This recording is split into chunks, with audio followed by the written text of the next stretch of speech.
And the Civil War is the dark, dark thing that has haunted this country as a kind of trauma that has affected people, unspoken, repressed memories that have been there for a long time. And my main hope is that we don't allow 1922-23 to pass by without reflecting and interrogating that particular event.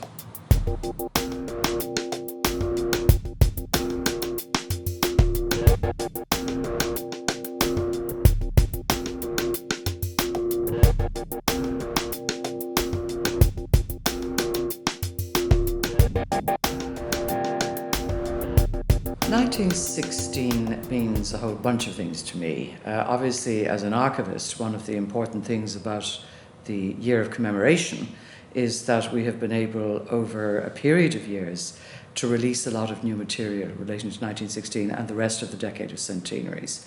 And because we have a particularly tragic archival history in terms of destroying most of what we had in 1922 in the Civil War, it's all the more important that anything we have left be made available free to access online, since we now have this wonderful new digital tool to do that. So things like the Bureau of Military History and the Military Service Pensions Files projects have hugely enhanced people's ideas of what went on in 1916, and very much from the ground up, looking at ordinary people's experiences rather than always through the eyes of the leadership, which appeals to me as someone who likes the democratization of history, and I'm also interested in social history. And we've had quite a bunch of good things on social history too this year, which is good to fill out the fact that 1916, everything didn't just stop dead and people stand there watching this heroic enterprise. They went on with their lives and got married and had children and went to funerals and ate and drank and went to the cinema and did all those things that we all do now. That's the first part, I suppose. The second part is that I grew up in quite a Republican household. By Republican, I mean Fianna Fáil. I was in the Stonebreakers Yard in Kilmainham when I was 10 years old, when it was completely neglected and overgrown. My father was involved in the restoration of the jail, and he brought me in as a small child to see it. And I was hugely impressed by it. I was reared to believe that the heroes of 1916 were unquestionable, that they were absolute heroes of Irish freedom, whatever that means, and that one should never question their integrity, their authenticity, their obviously good intentions, and their achievement. I think I've probably come full circle on that now, in that there is a major moral question. I'm certainly not the first person to raise it, that if it's all right for a bunch of completely unelected people, and as well, worse, members of a secret society, to decide to take over the major buildings in a street, in a city, and start firing at people, why was it not okay for the provost to wage a futile 30-year war in Northern Ireland? And, is violence justified in order to, wake people up, so it's called? I don't think so. And I think one of the interesting things that's come out of this year, and we can talk about this further, is the concentration on victims and casualties rather than the heroic leaders. We've also had a bunch of fantastic history books. Roy Foster, Diarmaid Ferriter, Senya Paseta, Lucy McDermott, writing about people who are lesser known, drawing out their backgrounds, looking at the complicated narrative that surrounds both the leaders and the foot soldiers in 1916. Well, I was a child in 1966, but I was old enough to be deeply impressed by everything that was going on. And in a way, it was sort of the Golden Age of Innocence, before anything happened in the North, before we had to start making that dangerous connection, or not. And I went to the pageant in Croke Park, which most McCann's gigantic portraits of the leaders. I and the whole rest of the country watched Insurrection on telly every night, and fell in love with Porrick Pierce because he was played by Owen O'Sullivan, who was gorgeous, not at all like the real Pierce, and with no squint that I could see, but I didn't know any of that then. And thought it was all absolutely wonderful, and they were incredibly heroic and really brave people. It was all great. And it took over the country in a really fundamental sort of way. And I suppose part of it was that so many people were still alive who had been in 1916. Old gentlemen with medals lining the roads. Eamon de Valera, who was the last surviving commandant of one of the garrisons. All these things meant a lot to us then. But we were still living in a heroic age of the foundation myth of the state, the sacrifice of certain people to arrange for Ireland to have its freedom. And there are now, of course, many other different ways of looking at matters than that.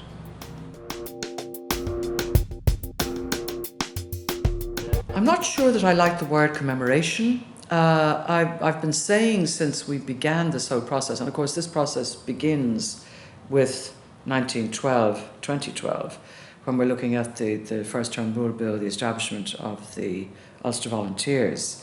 1913 is the lockout, 1914 is the outbreak of World War I. So there's a whole bunch of other things going on besides 1916, which, if you look at it from a certain perspective, is, I suppose, the central heroic narrative in the middle of it all. But after that, we get the 1918 election, we get votes for women, probably the biggest human rights achievement in the whole decade, because half the population, well, under certain conditions, are enfranchised. We have the War of Independence, and we end with a vicious civil war. And altogether, possibly between 36,000 and 46,000 people are killed, and many thousands more are injured very seriously. So it's not exactly a cause for dancing and singing, the whole thing, you know. And I think that whole business of focusing on other players, if you like, particularly innocent bystanders, kids who went down to O'Connell Street and looted because they'd probably never had a decent sweet or a piece of fruit before. Joe Duffy really has done the nation a great service by publishing Children of the Rising and researching it so meticulously. But the words I would prefer to use is to reflect and interrogate on this decade of centenaries rather than commemorate.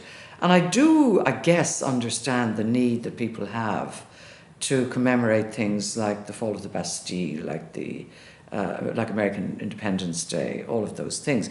But in many of those places, they're highly contested ideas, in that because it often looks like unfinished business, French republicanism, American independence, what do these things mean? What does Irish independence mean?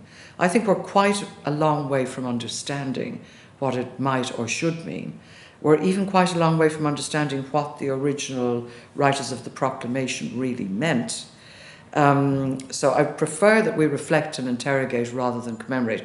However, I totally understand and grant that the state had to, certainly this year, make sure that things happened in a dignified and solemn way. I think the trip to the schools by the handsome soldiers with the flags and the proclamation, who can resist a handsome soldier marching in with the flag? You know, it's lovely. And it's very bedrock patriotism, but harmless enough, I would think, in terms of how it works. And I think it was very important to keep the street occasions out of the hands of paramilitary groups. I thought it was, I had the privilege of commenting from the RTE box, which was the snuggest, warmest place in the whole of O'Connell Street on Easter Sunday, watching all the poor VIPs perishing across the street while Dermot Ferreter and myself sat there in splendour, being fed chocolate biscuits and coffee. And just watching the Irish Army, for whom I've always had an immense affection, marching up O'Connell Street.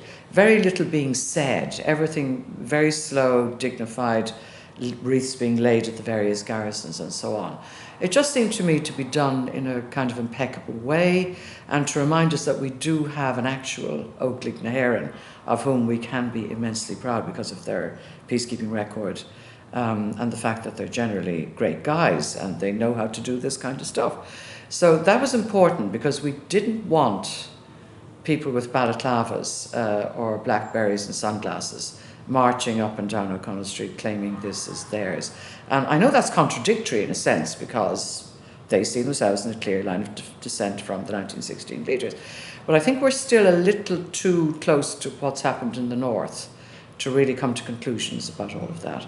And I think there's a lot of reflection and interrogation to go into those 30 years too, and what's happened since the Good Friday Agreement. So yeah, reflection and interrogation rather than commemoration. But at the same time, I grant that there had to be commemorative events. Some of them were incredibly imaginative. Things like the National Concert Hall series of events on music and literature, which were beautifully done. Things like a new productions, fantastic trilogy of dramatic events, which really did interrogate what was happening. The state was very generous in allowing a whole lot of things to happen that under the badge of commemoration that weren't strictly that. They were interrogating and reflecting on the period in question. Yeah, I mean, I have a certain affection for the Jacobs Garrison because it was Jacobs Biscuit Factory, on the site of which, alas, the factory is no longer with us due to the sort of persistent vandalism that we had in this country over the years with older buildings, particularly Victorian ones, that weren't deemed worthy of respect. We weren't too great about the Georgian ones either. So it's our National Archives is built on the site of the Jacobs Biscuit Factory, which is a huge employer in Dublin at the time. We actually did an exhibition in conjunction with DIT on the Jacobs Garrison, which enjoyed a lot of visitors, which we're very pleased with. Nothing happened, I suppose, is the main point about the Jacobs Garrison. They didn't get any action. And all the lads pile in there on Easter Monday, and there's only a caretaker there, and they take him prisoner, and he's very opposed to them. And they find themselves surrounded by cakes and biscuits. And it's all great, because normally they wouldn't get cakes and biscuits. But after 2 days, they are sick to their teeth of eating confectionery. And all they want is bread and butter and meat. So they send out a detachment to get it, and one of those guys is shot and dies subsequently in the Adelaide Hospital. So he's the casualty for Jacobs. He died for saving people from biscuits and cakes. You know, there are very interesting people there. Tom MacDonagh is a very fascinating character. MacBride is endlessly entertaining and interesting in the way that, I mean, one of the very few military people who actually engaged in the rebellion, because he actually fought in the Boer War and he knew what he was talking about. And he really disapproved of the project and did say, as he was taken off to be executed, the next time take to the hills and don't be getting stuck in a city, which was very wise advice. Michael O'Hanrahan, really interesting character from a very interesting family. Maureen Hewley, famous Abbey actress, very beautiful, in there doing the Coming Amon stuff, making sure that they did get their meat and potatoes when it was required. But it was a kind of sad garrison because so little happened. And they were constantly being jeered by separation women outside who were furious that the post offices had been shut down and they couldn't get their money from their husbands serving in the British Army. I have a sneaking regard for the separation women. I think they're a very interesting bunch of people.